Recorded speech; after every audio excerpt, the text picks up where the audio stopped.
serious diseases before the age of 2.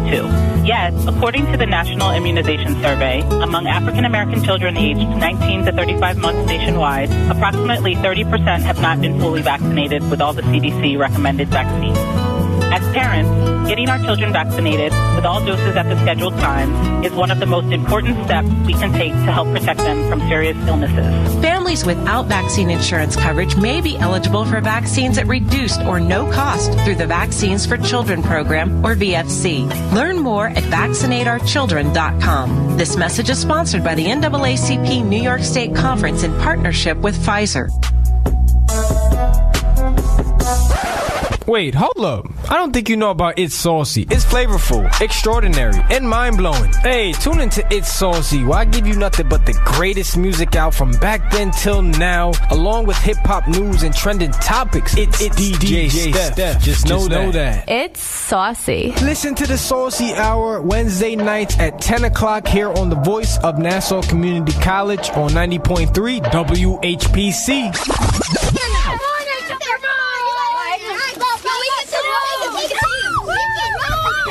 They'll challenge your authority.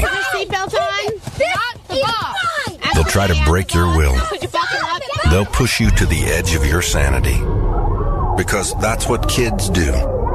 But this car is your territory, not theirs.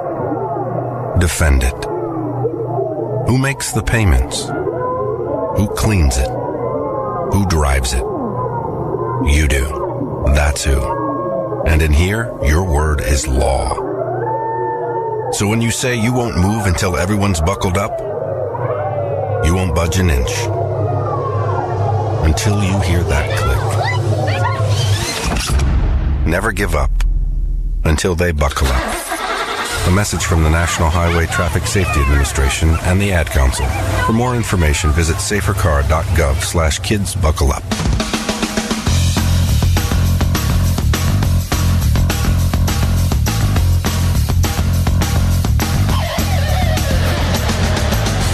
You are listening to Beyond the Game on the Voice of Nassau Community College, 90.3 WHPC.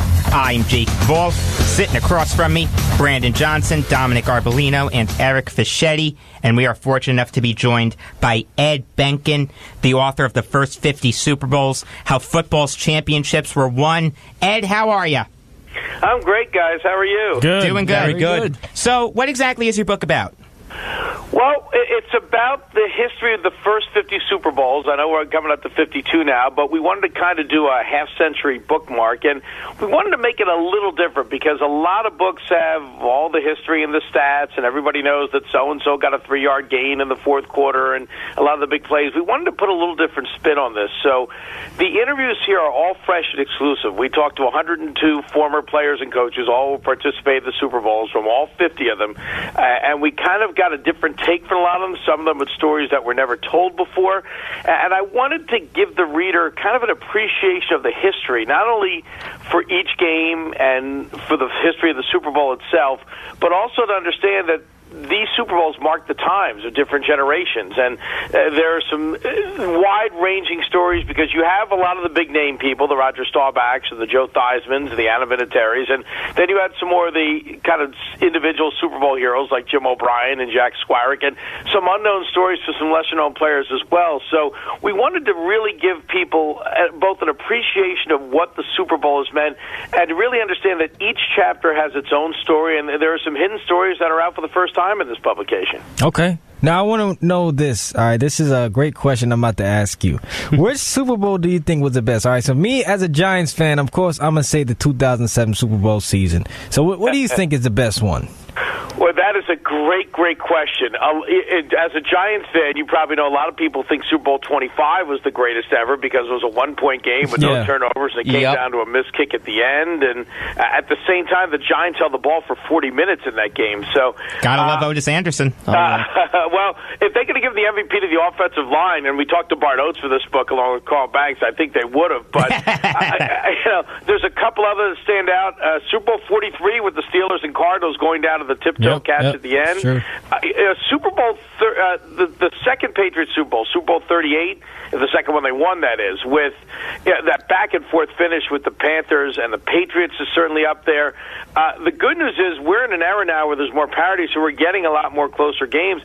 Some can make a pretty good argument. Super Bowl 49 with Malcolm Butler's pick was right up there as well. So I did not the like that. old-timers might go back a little bit more to Pittsburgh, Dallas. So it's a never-ending debate. I might lean a little towards Pittsburgh, Arizona with the way that game played out. All right. Well, I remember watching this one live, and I was amazed. So I want to know what you can tell us about Santonio Holmes' Super Bowl 43 winning catch.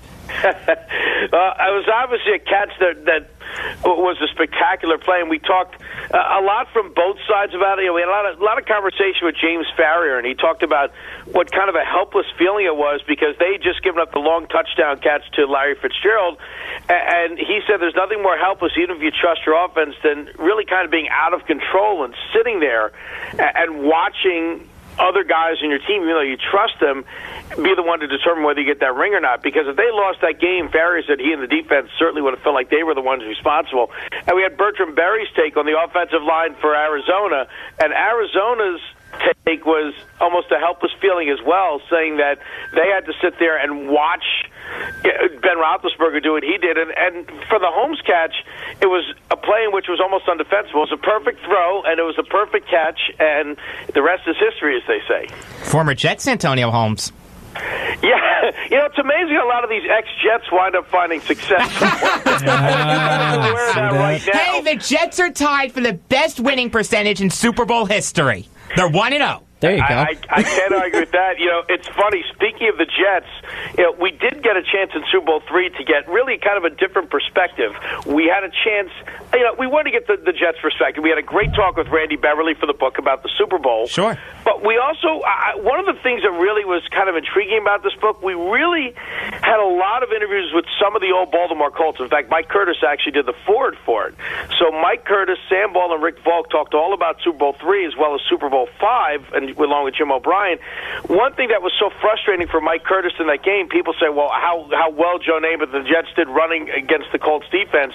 Everyone knows they ran to one side, and as a result, Mike Curtis said he wasn't getting blocked. He couldn't do anything. They kept running away from him. And then by then, he's trying to adjust at the end of the game, and Joe Namath is running the running plays the other way. So it's obviously a great perspective with Randy Beverly, all about almost going into what it was like for the Jets that week, but also pretty good perspective from the Colts as well. That's true, and you know what? Again, I remember seeing this live, but just backtracking a little bit, that 2007 playoff season was probably the most magical season that I've ever remembered. Rolling through Tampa Bay, going to Dallas, and then beating Brett Favre in Green Bay to get the Giants to the Super Bowl. And I remember seeing this live, I was going crazy. Can you lay out for us David Tyree's helmet catch from Eli Manning?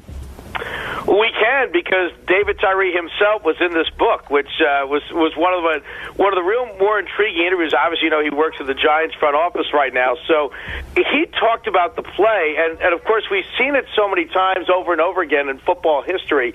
It was first of all, before we get to that, people almost forget that David Tyree probably had one of the most unknown go-ahead fourth-quarter catches in Super Bowl history. People forgot that before the helmet catch, he had to make a catch to give the Giants the lead early in the fourth quarter. Nobody remembers that because everybody remembers the helmet catch. So what happened to that play? First of all, one of the things he talked about, which I know you were aware of that year, is that he and the Giants kind of said, well, this is kind of right where we are all year. They've been through so many comeback victories, not just in the regular season, but in the playoffs. You talked about that battle with Brett Favre in the Road NFC Warriors Championship game. He said when he talked about it, the go-ahead touchdown was a perfectly scripted play, and then when he talked about the catch, the helmet catch, he said it was on a post route.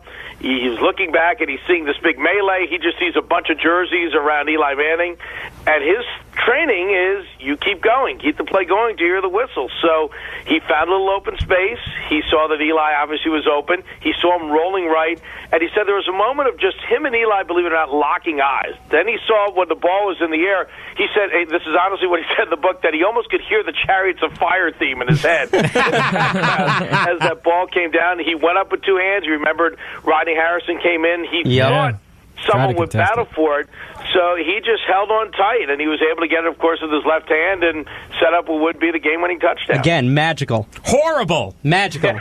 Talking to Ed Benkin. Patriots fan back there, I'm guessing. Yeah, Dominic and I are Jet fans. Eric and Brandon are Giant fans. It's another Super Bowl on our resume. Hey, You your guys colleague, must have fun on Sundays. Ed, your colleague, Chris Carlin, is going to have to deal with this a lot. He's getting afternoon drive. I will tell you one thing about Chris Carlin. We were so lucky to have him in Philadelphia. I wish him all the best at our sister station up at FAN. Great guy, great pro, and we were really happy to have him here in Philly for a little while. Talking to Ed Benkin, the author of the first 50 Super Bowls, how football's championships were won. So would you be able to describe to us President Richard Nixon's conversation with Len Dawson? Yeah, and just to go back to that a little bit, this is Super Bowl IV, where it was essentially the day the AFL rather got even and died at the same time, where they were able to beat the Vikings. So we got Len Dawson's perspective along with Jim Lynch, great linebacker, and Jim Marshall, the Vikings defensive lineman, who would begin his unfortunate journey of the first of 4 Super Bowl losses. Now, Dawson told us what a stressful week it was with gambling allegations, which he said by the end of the week he was sleeping well because he knew they weren't true. He knew his teammates believed in him. Then he comes out, plays a great game. The game's over, and his head is still kind of swirling about what's happened. So someone taps him on the shoulder and says, "Len, you have a call for the president." And he turned around and said, "The president of what?" So he didn't even realize, because he was zoned out, that Richard Nixon was on the phone, but he said he did have the opportunity to talk to him. He didn't realize he was such a big football fan, and he apparently was, whether it be pulling for the underdog or for Len Dawson, was rooting for the Chiefs in that game. So after this just incredibly stressful week, and don't forget, too, this was the year in which Len Dawson refused an operation for a broken leg because he knew it would end his season. It was the year in which his father died, and then he's dealing with gambling allegations for the Super Bowl. So after a great game against the Vikings, to say the tank was on empty, that was a little bit of an understatement. So that's why I think he was a little zoned out when he found out he got a call from the president. Okay. Well, can you tell us about Tracy Porter's interception and Super Bowl? What's the name of it? Which one was 44. it? 44, yes. Excuse me. I was waiting to see if you guys would guess the number. No, I totally forgot the number. That's I'm sorry. good, though. No, there's no. Yeah, first of all, we got a great take from Tracy Porter, not just about the interception, which I'll get to, but really what it was like to have to go into a week, into a Super Bowl nonetheless, preparing to try to stop Peyton Manning. Because essentially, you're trying to stop a coach on the field just as much as you are being able to try to stop a great quarterback. So, and obviously it was a situation where the Saints were riding that emotional wave all year with what the devastation of the hurricanes. So, you know, he talked about all the film study he did, and he knew Peyton Manning was a first ballot Hall of Famer. They had extra time in the film room, and he was able to read the play, really, because he said a lot of the film work he had worked on. He knew once he caught the ball, it was pretty much smooth sailing, because he said the only one kind of reaching up towards his left was Peyton Manning. And he knew he could outrun Peyton Manning. He clearly can't and get so I said, well, you were able to kind of control yourself. What was the emotion like? He's looking at the crowd and pointing to the crowd. He's seeing this sea of black and gold, because there were more Saints fans at the Super Bowl. And he was able to reflect, because don't forget, he's from the area. He's not from New Orleans, but he's from another part of Louisiana. And he had to deal with that devastation as well. But so he knows, as he's running into the end zone, not only what it means for the Saints to win their first Super Bowl and the fact that it really is a recovery for the city, for the region, but really just the joy it brought to the fans. He knew the difficulty he talked about in that area. It wasn't just, people forget, it wasn't just New Orleans. It was the entire Gulf Coast, Mississippi, Alabama. And after that, believe it or not, his next thought was, well, Peyton Manning's still going to get the ball back. It's still a 2-score game. And he said it really wasn't until the last stop, when there were only a few seconds left, and Drew Brees came out to take the knee, that I kind of hit him and said, boy, I made a game-clinching interception in the Super Bowl. So it settled in really 2 drives later after he had made the play. Yeah, you know, that was a great play, definitely, and a great Super Bowl. But can you lay out for us Jim O'Brien's Super Bowl winning kick? Yes, and there's a little bit of a background to that as well. Now, we know what the old AstroTurf was like in the NFL. It was essentially like playing on cement. It was even tougher back in January of 1971, where it wasn't like this field turf right now. It was just literally concrete. And Jim O'Brien could not kick on artificial turf throughout the season. He had a terrible time with it. The first extra point attempt of the Super Bowl, it was blocked, but it was low. It was low enough that it hit somebody in the back. So the Colts are really thinking, we really hope it doesn't come down to a game-winning field goal by Jim O'Brien. So we asked him what he was thinking. Well, first of all, he had a second chance at an extra point, which he made, so that helped him settle his nerves a little bit. And also, even though it wasn't on artificial turf, his first game as a Colt, he kicked a game-winning field goal in San Diego, so he'd been through the nerves.